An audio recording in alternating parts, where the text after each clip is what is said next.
All avid players of World of Tanks Blitz and World of Tanks are familiar with the armor and firepower of the IS-6, a Russian Tier 8 heavy tank. Few, however, know the origins and the reasons for its development and how it came into being. The Object 252 and Object 253, collectively known as the IS-6, were attempts at copying the transmissions of captured German vehicles from the Battle of Kursk, specifically the mechanical and electrical transmissions of the Tiger I and Ferdinand. Plans for this vehicle were drawn up at the Construction Bureau of the Czechoslovak Kirov plant from December 1943 to the summer of 1944. Further development and the construction of the first prototype took place at the Urlamash plant. This experimental transmission proved unreliable and was dangerously prone to overheating, and development was discontinued. The alternative Object 252 shared the same hull and shroud as the 253, but used a different suspension with no return rollers and a conventional mechanical transmission. The design was deemed to offer no significant advantages over the IS-2, and the IS-6 project was halted. That's enough about this tank's history. Let's go and take a look at how to load this tank out. When you decide how to load out a tank, you want to keep in mind the tank's strengths and weaknesses. In the IS-6's case, it really depends on which gun you use.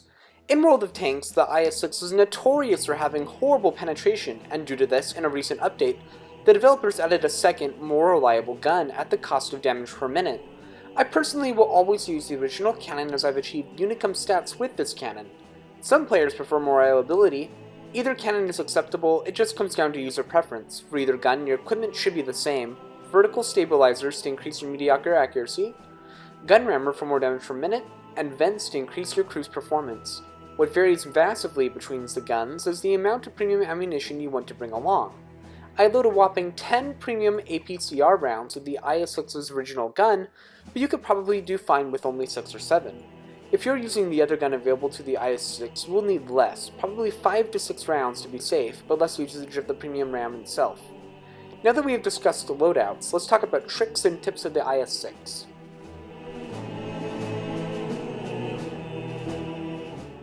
The first and most important tip for the IS-6 is useful for countering and playing in this tank. The IS-6 is not a frontally impenetrable fortress to lower tier tanks.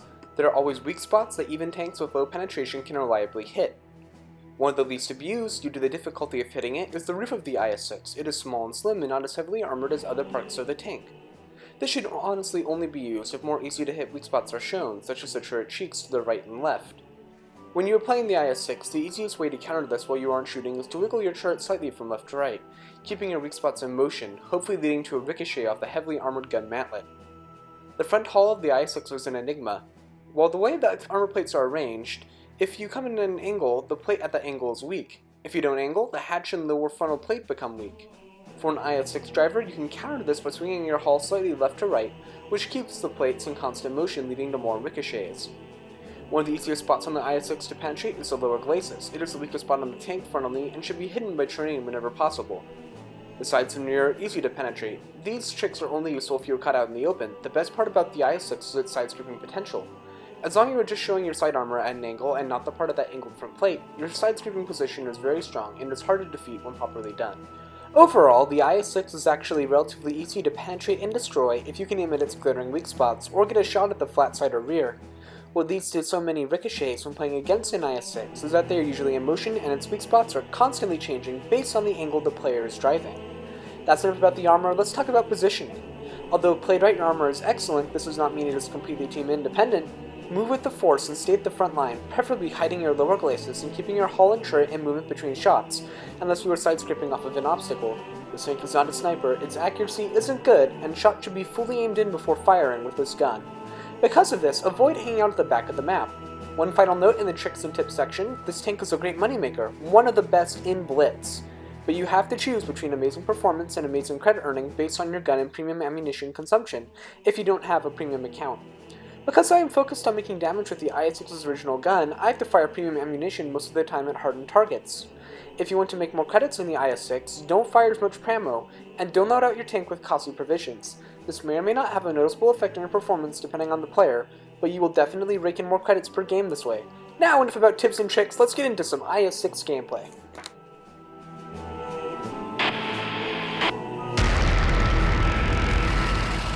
Our first match takes place on desert sands with Supremacy.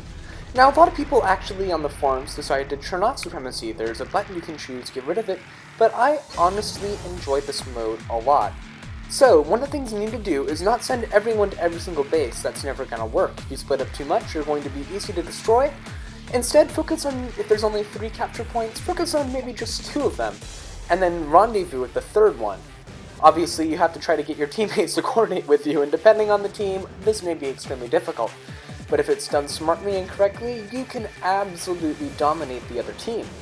Let's go ahead and take a look at this. The reason I chose B and C is because they are mostly a medium team, and B and C are close together and easy to support while we're trying to capture both of these bases. So I actually want to push out around this corner in case I spot any other teammates. I'm top tier, so there's not as much to worry about as I thought before, and there's a tank destroyer right around the corner. I rushed a shot. That is something you don't want to do in the IS-6. The AT-15 keeps bouncing off me because I'm putting my hull at a very strange angle. I take another shot at this hatch, and that one fails too. We already captured point C behind us, and we don't have to be on the cap to continue receiving points for it. The IS-3 behind me is actually not paying attention to me, and I'm getting side shots on the AT-15, which is exactly what needs to happen. So I go ahead and get my adrenaline going on. I load and aim at the bottom of the tracks because it's an easy weak spot. I get another very good, decent damage roll right into the side of the AT-15, and I leave the KV-3, which flanked it, defend for itself, while I go and try to take care of this IS-3 that decided to push up. The IS-3 falls, the AT-15 falls, and just like that, we are in control basically of 2 caps, minus this one right here. T-40's on it, I go ahead and reset the capture time for it. AT-15 finally dies. T-44 bounces a shell off my hull. I'm just going to keep pushing up. This T-44 has no support, he's all by himself. All of his teammates went to the desert, which is exactly what I thought would happen. Because I got 2 rounds into him, he's almost an easy kill. I consider staying on the cap and doing nothing and let him go past, but I realize, what the heck, we already have 1. I pull out, take the kill shot, and back up into the cap circle. The Genie is having a difficult time penetrating me, and the SP-1C comes out of nowhere. I switch to high explosive, but someone gets an ammo rack on him, and I'm still trying to stay on the base till I capture point B. Once I have point B captured, I no longer have to be on it to have the points from it, and we keep on pushing forward. That only leaves 3 enemy tanks, and we have 5 left. We've only lost 2. I pull out, take a shot on the go, and it was successful. I only took that shot instead of fully aiming in, because the Genie is such a huge target, and it's not very well armored. If it was more armored and less of a target, I would have aimed that shell in a lot more before I fired. Popping up, there's a T2E3. I just take that shot because I felt good about it. It worked. It wasn't much of one, but I honestly should have aimed that shot in a little bit, but in the end it worked out for me. I get to reload, take another shot, I'm pushing on forward, leading the team, and here we are, just 1 tank left. And this is how you guys win Supremacy. Don't focus on all the caps, that's never going to work. Focus on 2 or 3. This guy just bounced a shot off my hull, I get a shot into him, and that's going to be the end of that tank, and that is the end of that game. Very, very decent game. I ricocheted a lot of shells, and I got a lot of shells into the opponents. So we actually mastered the IS-6. That is very difficult to do, considering how many players in Unicums play the IS-6. We also got a Confederate medal, a steel wall. We bounced a lot of shells that game. And also a sniper award, which was kind of funny to get in an IS-6. We did by far the most damage on both teams combined. And our efficiency, we managed to hit 6 of the 7 enemy tanks. Very decent starting game. Our second match of the day will take place on Black Goldville. It's just a plain normal battle and not Supremacy. So taking a look at the teams, we're already top tier. I have a lot of medium and light tanks. We're going to go ahead to the right. Now there's this one spot that I always love going to because I can side scrape off of it from 2 different directions, get shots at the town and the caves. It's just an overall good position. So we're going to head on over and hope most of the team follows us, especially when we start lighting up some of these medium tanks. Now this tank can see tier 9s, we've gotten lucky both games so far, and it also sees tier 7s. Before they made it so that was only +1, -1 matchmaking, there were tier 6s. And tier 6s legitimately did have a hard time trying to penetrate an IS-6 from the front. Even the weak spots, unless you spam Pramo in a high penetration tank, they were not going to get through the front, they'd have to try to flank you. So it's this building right here. If I angle just right, I am protected from both the left and the right. There's a T2E3. He fires and he misses, I fire and I miss. I was just moving on the go. I wanted to reach this building and get a proper side scrape set up. And there's a Pershing on our right who decided to push up. He pushed out a little bit too far. I get a great shell into him, 408 damage. Decent roll, the Pershing decides to keep pushing on forward. and someone on our left is trying to take shots at us. Because of my very proper side screen position here, I am bouncing a lot of shots. Just like that. This is the perfect way to play this tank, and especially in this scenario. On my left, that T23E3 will have a very difficult time penetrating my left, and on my right, all the tanks at the caves will have a difficult time punching through my side armor if they're actually paying attention. Here, I actually aim in my shot fully, and I get it off, and it goes right on through, 364 damage, and that Pershing is regretting his errors. I'm not sure if that was the T2E3, but you saw that big plume of dirt, so you know someone just fired. I rush a shot because I'm worried about what's going on my right, and I'm still in the proper side screen position. I'm hoping I'm going to bait one of them into taking a few more shots at me. I'm in literally the best position for this. Someone was trying to hit me, and I managed to get a very lucky shot. Wasn't fully aimed in, and that was a decent distance away, and I still got right on in. A Centurion's trying to push up. I consider drawing back just a bit to have a better range of fire. I'm considering going around the other side of the building, and then the SC-152 takes my side stripping spot. Great. So I'm just trying to get shots of these people upside of the caves. I've kind of forgotten about what's going on our left. Our entire team has finally joined us. I see this in Train 1, hoping for a good shot. And while still being at a good angle for the people at the caves, I pop out just enough to get a shot at this Tiger P. I push it through his gun mantlet. That was a pretty lucky shot against the Tiger P. I should have been aiming at his hatch or his lower glacis, but the shot I got off worked just great. And I'm going to push up and see if I can't knock out this Pershing. He's at a relatively good spot. Almost had a shot on him, barely.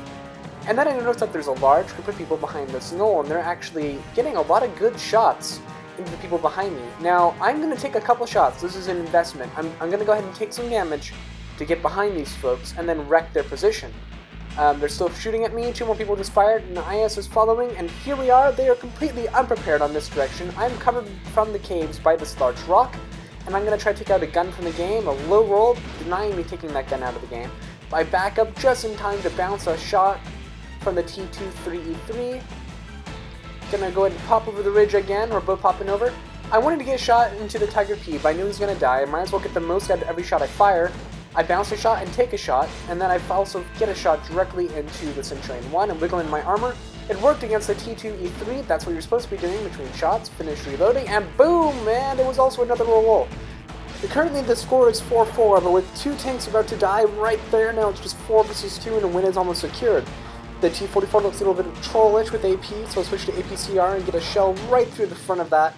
And instead of pursuing that, I decided to just get a little bit more damage out of my shots, load up a high explosive round for the SP-1C, aim in a little bit. I have to leave my target just a little. I do 431, it penetrated, but it did not do a very high roll. Just push for the ridge. There's 1 tank left. Will we win? Will we win? Obviously we will. And fire! And all I do is end up tracking him, preventing him from making a getaway. And the IS finishes him off. Now, we didn't get any kills in that game, but we played this tank exactly like we're supposed to. We utilized our armor, and we get as many shells into the opponents as possible while making sure that we defend our own teammates up front. We did a whopping 4,152 damage, first class, Confederate, and Steel Wall Award. We did the most damage out of anyone on either team. That was a very good game. We also earned 40,000 credits after deductions. If I was using premium time and was using less premium ammo, we would have earned a lot more. Yeah, it was 97 gross. Not bad at all. Anyway, tankers, I have truly saved the best for last. We're going to go ahead and play on Fort Despair in a counter battle. This is easily the best game I have ever had in the IS-6 because of what happens in this game. I'm not going to go ahead and spoil it for you. Just go ahead and enjoy watching for a while. I really like what they've done to the Fort Despair here. We've made it all Olympicized with the different people, and then they have the big, huge Blitz furnace over here on the right, the big torch. Really cool. So I'm just going to head on over to the right. I'm looking at the teams. I know most of the confront is going to happen on our right. So I'm going over there, set up a side scrape, and push on over and prepare for their advance. Using a little area I love to use where I can poke my gun out without taking too much return fire. So I'm going to go ahead and push over on my right over here, set up a decent side scrape, and wait for anyone to come. I'll give it a few seconds to let my team catch up. I preferably get a little bit up more close and personal over here, because if we move fast enough, we can trap them back there, and if I get enough team support, there's no way for them to push out without taking a whole bunch of fire. So I'm just going to go ahead and push up. Now there's this one really great spot on my right over here, not for side scraping, I'll show you that too, but there's this place where the concrete that's broken lets you get some great shots in. Part of an IS-3, I go ahead, he manages to punch through that little bit of my front plate. I load armor piercing composite rigid and pump a shell right through him. Now this spot right here, when I come out and take a poke at him, all he can see is my heavily armored turret, and with his sort of mediocre accuracy, he's not going to be able to hit it reliably and penetrate it every single time. And here's the second time I'm able to do it again. I just used that little area. I am focusing on taking out one of the more dangerous guns. I don't really care about the T-43. He's stuck and is using the derp. So I move forward. The T-44 hits the ground in front of me and actually damages my track. That's hilarious. Very few guns can actually miss their target and still cause damage. Unfortunately, even though I'm getting a lot of shells into my opponents, they're getting a lot of shells into my teammates, and are actually reducing their HP to barely nothing behind me. In fact, my whole team is about to wither away in just a while, besides one tank. We managed to knock one out, and I'm just keep getting shell after shell after shell, and I managed to get a shell at the T-44, sort of rush a shot, and still get it right into that KV-13. You'll notice that because I'm in this little spot over here, they'd rather aim at easier targets than myself. The KV-13 bounced a shot off me. T-34 thinks about advancing, but after I throw a slug into him, he feels like maybe aiming at someone else. I just keep reloading, reload, and this is going to be another tank I've withered down to almost 0 hit points. IS-3 and T-34, 1776 have both been pretty decently damaged by myself. The enemy team is spreading out, starting to knock out a few more tanks pretty shortly here. I see this IS-6, there's no good shot right there. He's actually very well angled, so I back up. Can I get a shot? I fire, that was never going to work, which is sort of letting him know, hey, I'm there, don't try anything. They knock out a third of our tanks, that just leaves 4 tanks remaining. Coming around the corner, reload, reload, reload. Now the IS-6 moved up. I'm looking at this KV-13, hoping he tries to make a mistake over here. Was he going to pop out again? Yes, he is, and I very, very fortunately get a shell right into him. I did not think that was going to work. My team is starting to wither away. That Stewart email should be playing further back, and because he was not, he actually died. I have a chance, but I missed the shot on the IS-3. You'll notice it is now 3-6. Nope, now it is 2-6. If either one of us makes a mistake, or if either one of us dies, it's game over. I need to make every shell count. Get a shell into the KV-3, I set up a side scrape. They're coming around from both directions. I re-angle just perfectly so both shells do nothing. One tracks me, and I get lucky from the IS-3 on my left actually ricochets a shot. The T-34 ricochets a shot. That's 4 shots from Tier 8 vehicles that I've just ricocheted, which changed the whole course of the game. I could have been dead, and then the low would have been by himself. Or if they'd all shot at the low, I would have been by myself. That would have worked well. Very carefully get a shell into the IS-6.